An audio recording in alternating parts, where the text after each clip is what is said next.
crianças, tudo bem com vocês? E aí, preparados para a nossa aula de hoje? Hoje nós vamos falar mais um pouquinho sobre lugares sagrados construídos. Isso mesmo, como nós começamos na semana passada. Na semana passada, nós começamos esse assunto e nós vimos vários lugares sagrados aí do mundo, naquele vídeo bem legal que nós assistimos. Para a gente começar a nossa conversa de hoje, então, pega lá o seu caderno, seu lápis ou a sua caneta e a gente já volta para começar a nossa conversa sobre lugares sagrados construídos.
E lembra que a sua tarefa era montar aí uma maquete de um lugar sagrado que você conhece ou que você viu numa das aulas?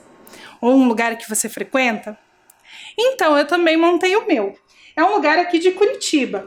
Não ficou assim muito igual, mas você consegue adivinhar qual lugar sagrado eu tentei reproduzir aqui? Eu usei uma caixa de sapato e alguns rolinhos de papel higiênico para fazer a parte de cima.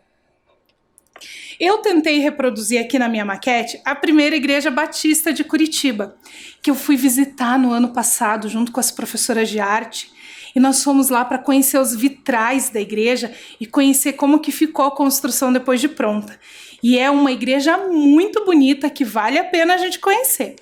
Então, fiquei curiosa para saber como que ficou a sua atividade, como que ficou o seu lugar sagrado. E agora, para a nossa conversa de hoje, nós vamos começar com um vídeo para ver se você adivinha de que lugar sagrado nós vamos falar. Então, presta atenção nesse vídeo.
Se você pensou que nós vamos começar a nossa aula falando sobre as igrejas católicas, você acertou. Nós vamos começar a nossa conversa falando sobre o lugar sagrado do catolicismo. E aí eu tenho uma pergunta para você. Por que as igrejas católicas têm sinos? Você sabe me responder? Eu encontrei a resposta para essa pergunta. Vamos ler juntos a resposta? Há séculos, os sinos têm uma função nas igrejas. Geralmente colocados em campanários, eles têm o objetivo de chamar os fiéis para a missa. Em alguns lugares, os sinos também informam as horas. Então, o sino da Igreja Católica, ele foi colocado nesses campanários, nas torres, inicialmente com a função de chamar os fiéis para a hora da missa. Então, quando dava o horário da missa, o sacristão ou o padre iam lá e balançavam o sino para chamar as pessoas. Isso vem de uma época em que as pessoas não tinham relógio. Primeiro não existiam os relógios e depois os relógios eram objetos muito caros. Então, a igreja tocava o sino para avisar as pessoas. E tinham formas diferentes de tocar esse sino. Para a missa de domingo, para a missa de Natal, para a missa de Páscoa, para a missa fúnebre quando alguém falecia. Havia formas diferentes de tocar esse sino. Passado algum tempo, algumas igrejas também passaram a tocar o sino para marcar as horas. Por exemplo, 1h, uma badalada. 2h, 2 badaladas. E assim ia, marcando as horas. Em algumas cidades, isso era tão importante que as pessoas se guiavam pelo sino da igreja. Então, as pessoas que não tinham relógio, que não tinham acesso a saber as horas, marcavam os encontros, as consultas, as reuniões, o horário de abrir e fechar o comércio pelo sino da igreja. Dessa forma, as igrejas, para além da questão espiritual, da questão religiosa, auxiliaram no desenvolvimento das cidades, inclusive pensando na questão comercial, na questão da vivência das pessoas, de usar essa badalada do sino para marcar as horas, para organizar aí a sua agenda, organizar o seu cotidiano. Olha só, você já tinha pensado que os sinos eram tão importantes assim? E uma coisa bem interessante, hoje em dia, a maioria das pessoas usa relógio ou tem celular que marca as horas, mas ainda assim as igrejas continuam com esse hábito de tocar os sinos, principalmente as igrejas que ficam em praças centrais das cidades. Em Curitiba aconteceu uma coisa muito legal. No aniversário da cidade, as igrejas católicas ali da região central tocaram os sinos para comemorar esse dia. Vamos ver uma reportagem sobre isso? Acompanhe o vídeo lá comigo.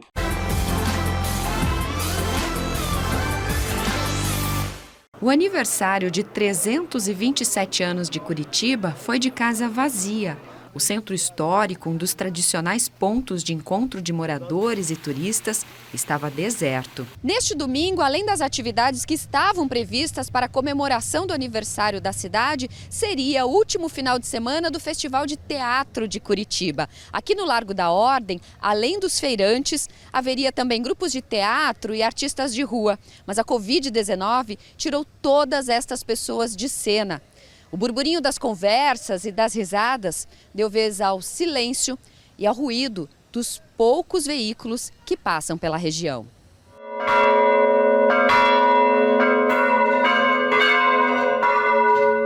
Ao meio-dia, os sinos das igrejas da região central soaram juntos. Na Catedral Basílica e na Igreja da Ordem, poucas pessoas puderam ver de perto a homenagem que ecoou pela cidade. O sino é o sinal, de Deus presente no mundo, uma voz que chama, não só com o sentido de dar a hora, sinalizar o ritmo do tempo, mas também no sentido de nos fazer olhar mais para Deus. Talvez o grande convite desse tempo é esse, em momentos tão difíceis e tal, né? Devemos olhar mais para Deus, devemos ter mais fé, mais esperança, né? E quem sabe, né, termos também uma capacidade de neutralizar muitas vezes notícias que são ruins, que nos fazem mal. Os sinos tocaram por 15 minutos para lembrar a data e levar a esperança de que em breve possamos voltar a nos encontrar e celebrar juntos todos os dias especiais.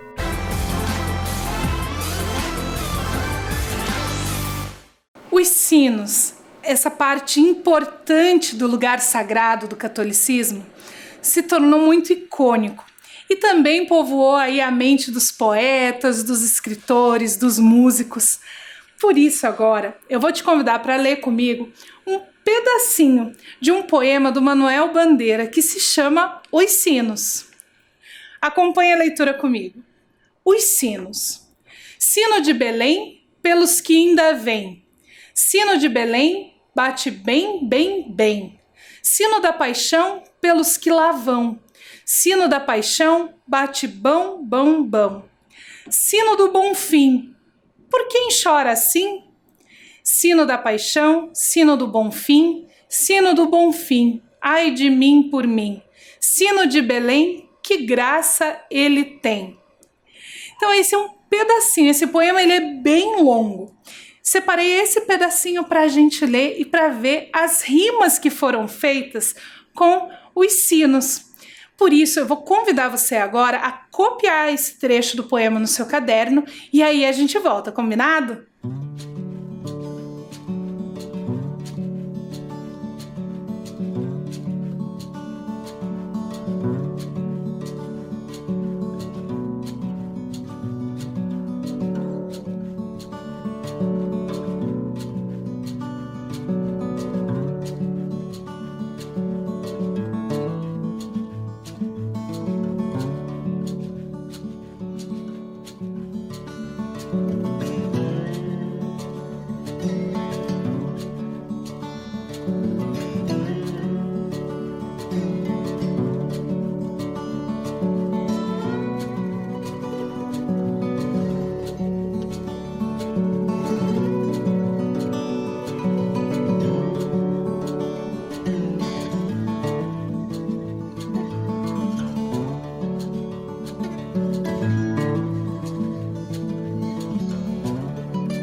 Agora que você já copiou aí esse trecho do poema do Manuel Bandeira, eu vou te convidar a criar um verso ou uma rima utilizando a palavra sino.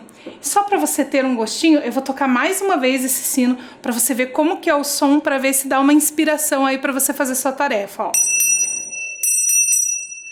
Vou te dar um tempinho para fazer a tarefa e a gente já volta.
Mas não foram só os lugares sagrados católicos que contribuíram para o desenvolvimento das cidades. E também não são os sinos a única contribuição da Igreja Católica. Existem aí inúmeras contribuições dessa igreja.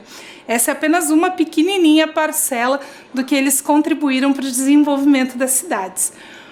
Vamos ver agora um vídeo bem rapidinho mostrando quais são os 5 países com o maior número de cristãos protestantes do mundo.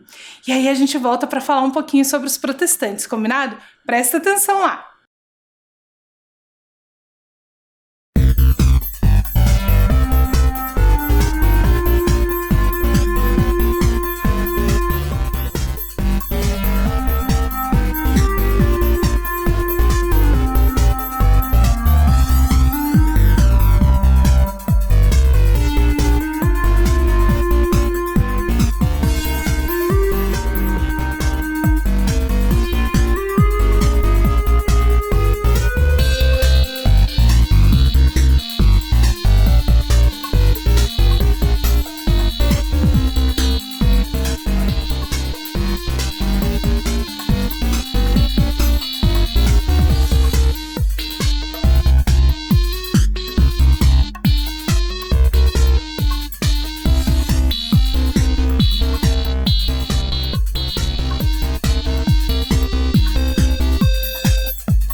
Esses são apenas 5 dos países que têm o maior número de cristãos protestantes no mundo. Mas nós já vimos aqui em outras aulas que existem diferentes vertentes entre os protestantes e os evangélicos.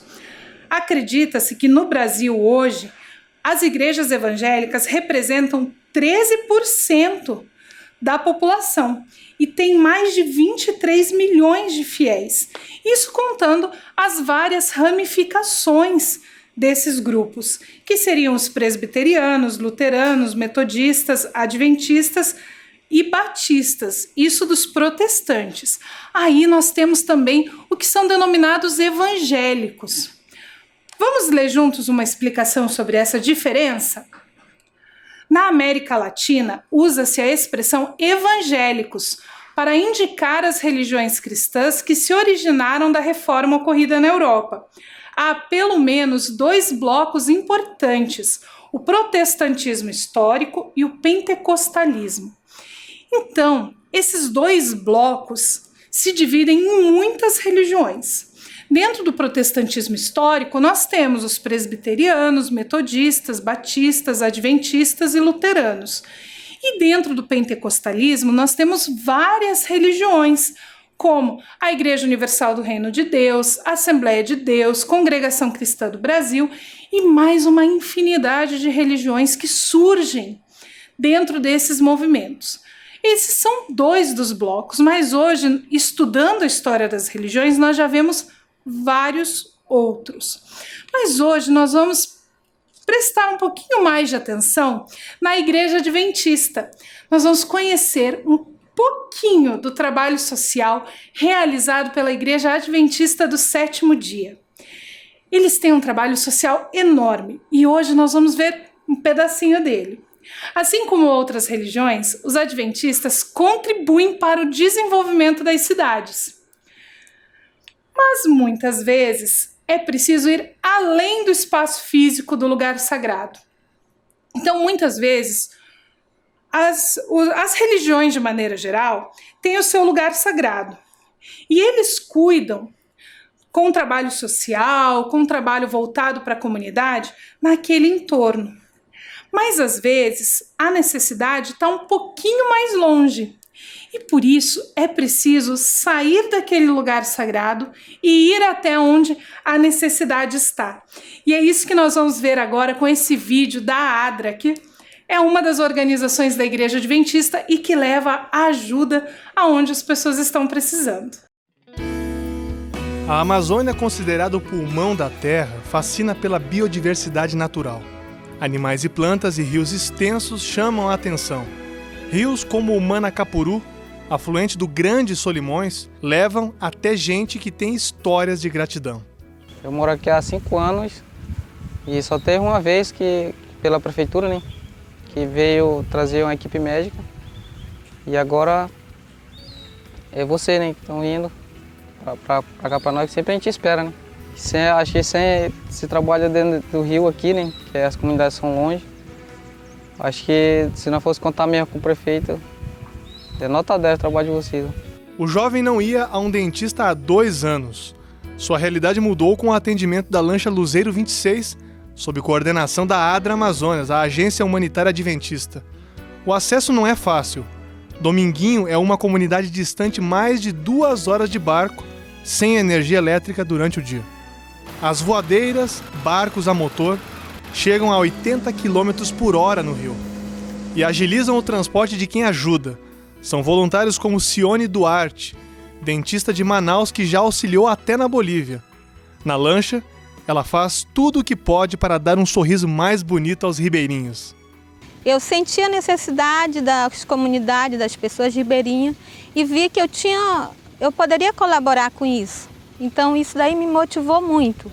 E desde a primeira viagem eu nunca mais pensei em outra coisa a não ser assim, participar dos projetos missionários da Luzeiro.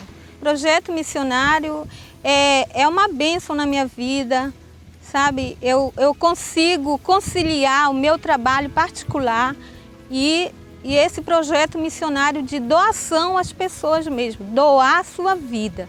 Eu amo fazer esse projeto, estar nesse projeto, assim, é a minha vida. O trabalho da ADRA com a Luzeiro leva literalmente esperança a 32 comunidades e cerca de 2.100 pessoas.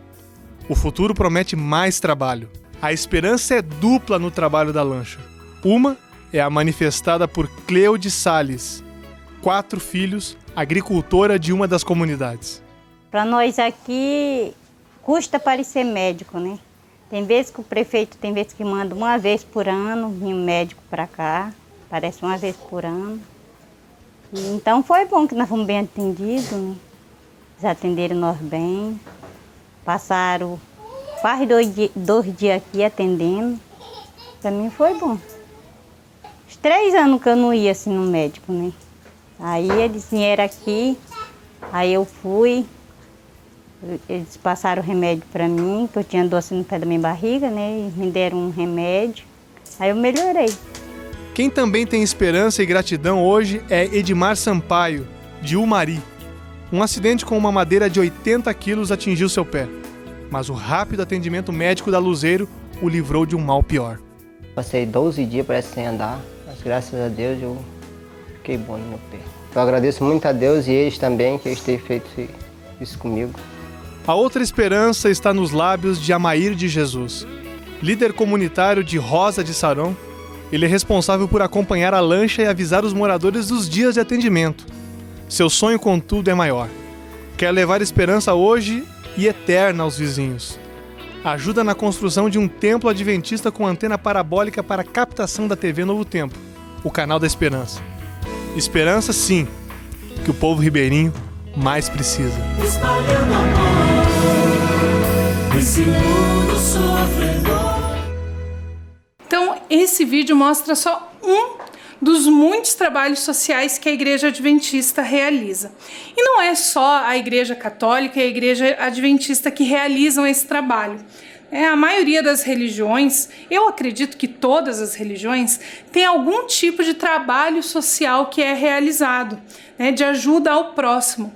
Seja essa ajuda econômica, seja essa ajuda na alimentação, seja essa ajuda com médicos, como nós vimos no vídeo, ou a ajuda espiritual, cuidando aí do desenvolvimento espiritual das pessoas.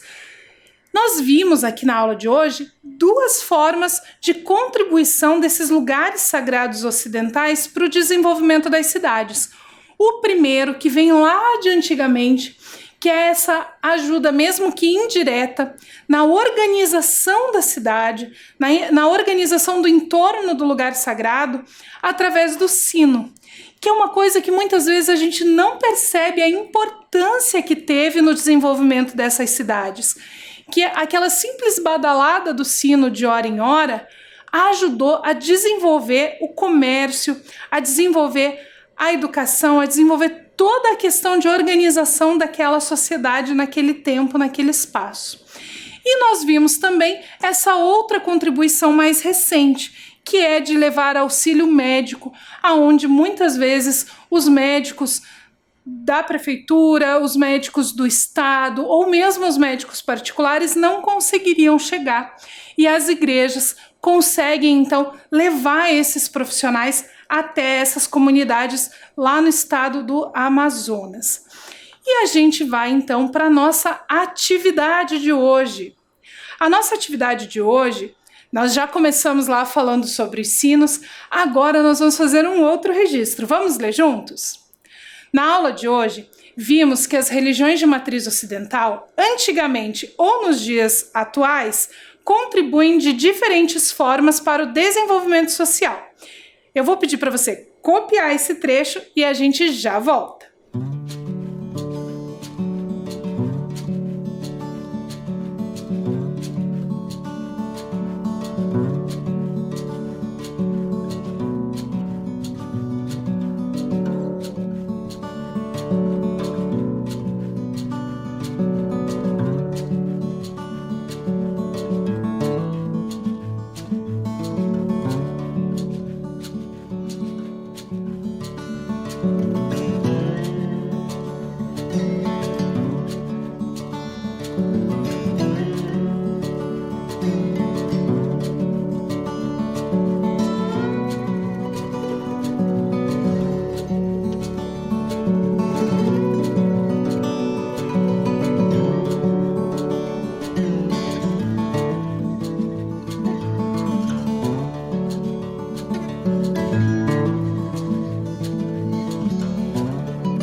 E agora, eu quero que você pense aí e responda no seu caderno. Você conhece algum trabalho social de alguma igreja ou templo do seu bairro? Pode ser de qualquer religião. Você já participou ou colaborou de alguma forma com essas ações? Eu vou pedir para você copiar essas duas perguntas e responder aí no seu caderno.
Eu mesma já participei de várias ações de algumas comunidades religiosas, não só da região onde eu moro, mas também de outras regiões, conhecendo alguns templos, alguns terreiros, alguns espaços, a gente acaba se encantando por esse trabalho social e a gente gosta muito de contribuir. Então, essa resposta ela é muito pessoal. E uma questão bem importante da gente pensar é que muitas vezes nós não fazemos parte daquele grupo religioso, mas nós contribuímos para aquela ação social porque nós entendemos a importância que ela tem para o desenvolvimento da cidade. Quer ver um exemplo? Aqui na cidade de Curitiba nós temos o Templo Hare Krishna, que nós já vimos em algumas aulas que faz a distribuição de alimentos. Eu, professora Karen, não sigo a religião Hare Krishna. Eu não faço parte daquele templo, não faço parte daquele grupo. mas sempre que eu posso, eu ajudo de alguma forma, ou levando uma contribuição em dinheiro, ou doando alimentos para que eles possam fazer então as marmitas, fazer aqueles alimentos para distribuir para as pessoas que precisam. O mesmo acontece com outras instituições, que por mais que eu não faça parte daquela religião, daquele grupo, quando eu posso eu colaboro de alguma forma. Nós temos várias formas de contribuir, participando como voluntários, doando dinheiro ou alimentos. Inclusive, alguns espaços recolhem até tampinhas de garrafa PET para fazer, então, esse trabalho social. Eles revertem isso em benefícios para a comunidade, para aquele grupo. São várias formas de contribuir. E também já participei usando esses trabalhos, né? Já participei de grupos onde eu tinha apoio, onde eu podia conversar com as pessoas, que eram grupos de algumas religiões que me ajudaram em momentos que eu precisava de uma ajuda, de um cuidado especial. Então, existem várias formas aí da gente participar, doando ou recebendo. E pensando nisso, você vai ter uma semana maravilhosa, que eu sei, de muita aprendizagem, mas lembre de lavar bem as mãos, tomar bastante água, fique bem. Nós vimos hoje 2 formas de contribuição de religiões de matriz ocidental para o desenvolvimento das cidades. Na semana que vem, nós vamos ver algumas formas de contribuição de religiões de matriz oriental no desenvolvimento das cidades. Combinado? Fique bem. A gente volta na semana que vem para falar mais sobre diversidade religiosa. Até lá!